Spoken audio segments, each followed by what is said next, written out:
And joining us now is Samantha LaDuc, head of LaDucTrading. Happy almost fall, Samantha. Yeah, same to you. Thank you for inviting me. The situation that we've been seeing in the bond market is almost unprecedented. The volatility, the sell-off. Talk to me about what you see as the underlying cause for this spike in bond yields. Well, it started out very much as inflation is sticky, turned entrenched. I would say this is definitely still a baseline bet, not going away, but mostly on the backs of fiscal stimulus, monetary easing in the COVID lockdown and beyond. So we have this backdrop of, first, inflation was outrunning wage inflation. Now wage inflation is actually outrunning inflation, but together, combined, it makes for a very strong backdrop for inflation to continue, not just domestically, but also globally. In fact, IMF just updated their forecast by about 11.5% specifically on global CPI increase for the year. So we have this backdrop, and it has absolutely fed into oil as an inflation hedge, for example, back in the summer of 2020, when we started to get higher interest rates, and then oil followed, and then the Fed started hiking. So we have this backdrop of higher yields that was started very much on this entire liquidity fire hose from Fed and fiscal, but it continued because of sticky, entrenched inflation. And now it's morphed, which means it's gone from more than just Fed is hiking significantly, right, the fastest rate of change in rate hikes in history, to now the Fed head speakers coming out this week and last are pivoting. They're basically saying, yeah, I think we're good. So they're kind of presenting a pause narrative. And the market seems to like that in the short term, right? They prefer cuts, but they prefer pause over rate hikes. So all of that backdrop of inflation, sticky and entrenched domestically and globally, on top of a Fed hiking regime, which is very much supportive of a higher yield regime. And then we got risk premium that started bidding up the yield curve across, especially on the long end, but in particular, it's the demand, basically, that those who buy U.S. Treasuries require because of the rate volatility. So meaning that the risk premium, which is basically part of this violent steepening in the yield curve, is part and parcel for a belief that fiscal house will not be in order anytime soon. So this is now on its own.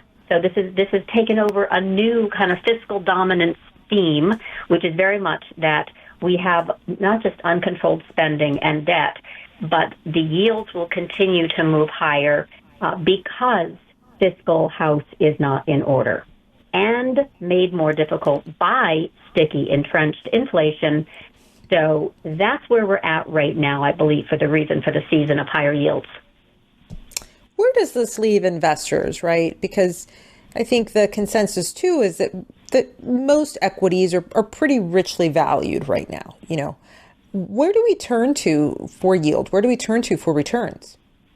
Well, we have plenty just in T-bills for sure, short duration, and that's been basically in place for over a year now. This paid-to-wait theme that I pointed out back in September, where obviously we have short duration T-bills, we have money market funds that are yielding a very nice kind of risk-free yield versus equities. Now, equities have been bid up both in October of 2022 with central bank liquidity, global central bank liquidity infusion, right to the, and then they faded a little bit. And then March, they got the backstop again with the bank crisis, Silicon Valley Bank and others. So that was very much another support mechanism by Fed and Treasury to give the risk-off allure, because mega cap tech started getting bid in earnest. right? So this was concentration risk in what they deem the Magnificent Seven, which basically means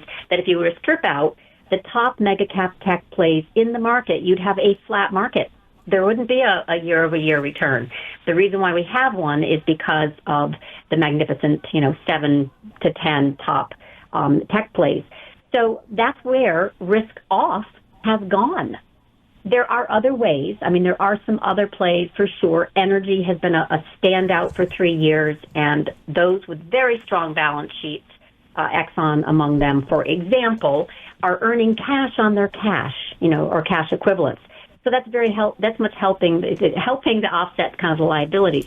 So you have this combination where you've got some companies that are tied to real assets that are inflationary, that are working for them, and or they're earning, interest yield on their cash or cash equivalents.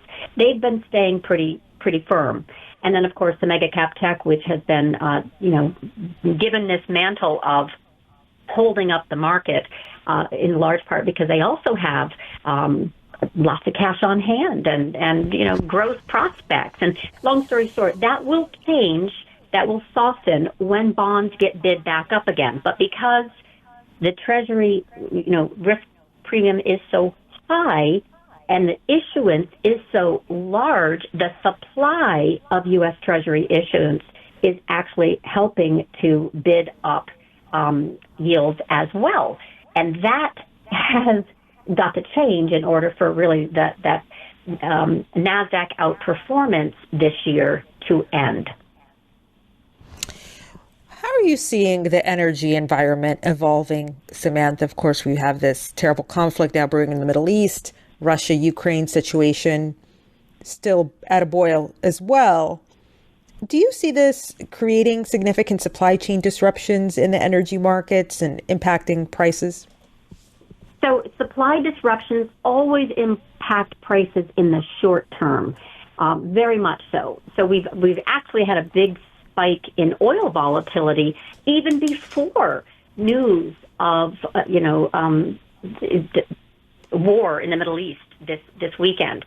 So literally on September 19th, right before FOMC, we had oil volatility start to kind of move higher because oil had been running from, June was pretty much range bound, but July and August into this most recent FOMC. So oil is volatile right now, only made worse by the conflict in the Middle East. And volatility definitely has risk premium, built into the spike of only 4% on Monday. But bigger issue is supply disruption is short term. It's demand destruction that really matters. So if we have, this conflict that will take some barrels off the market, then we do have spare capacity to kind of make up the difference. But we also have a U.S. government incentive not to let the price of oil spike too far out of hand. It's not just bad for the election perception, but it's also bad for the economy. And they will employ their tools to intervene. I have an oil trading friend who calls it the intervention collar. So you buy the excursions on the downside of the intervention collar, which currently is trading about $62, and you sell the excursions on the upside, which hit 95 just last week.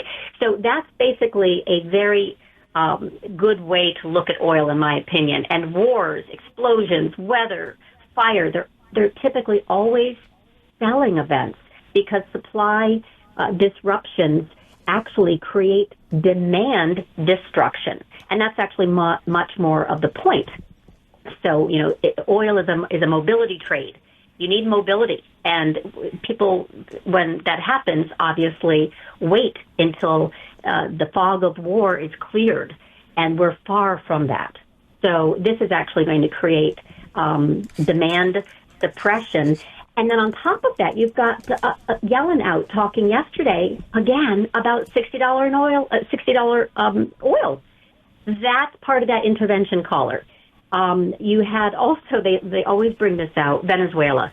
huge capacity, but not really going to come online anytime soon for political reasons. But again, they tout out the headlines yesterday, U.S. progress in talks that could lead to additional oil sanctions relief in Venezuela. Not really going to happen, but they always bring that out when oil gets too high. That's part of their intervention collar. So I'm not worried this time around like I was back in the summer of 2020 and 2021, where oil was an inflation hedge, and it was definitely getting bid up as a proxy of how to trade this rising inflation. And if you recall, we also hit 130 crude on March 8th, 2022, but that was after Russia invaded Ukraine, and then it rolled over very firmly. So we'll have a point where this spike is sold. I'm not sure we're there yet, especially with all the headlines flying around intraday. But big picture, it is very much oil demand is a casualty of war. Samantha, it's such a pleasure as always having you join us. If you could remind us where we can learn more about LaDuc Trading and where we can follow you. Well, thank you so much. At Samantha LaDuc, LaDuc, on X, which is the new Twitter, and at LaDucTrading.com. Samantha LaDuc is head of LaDuc Trading.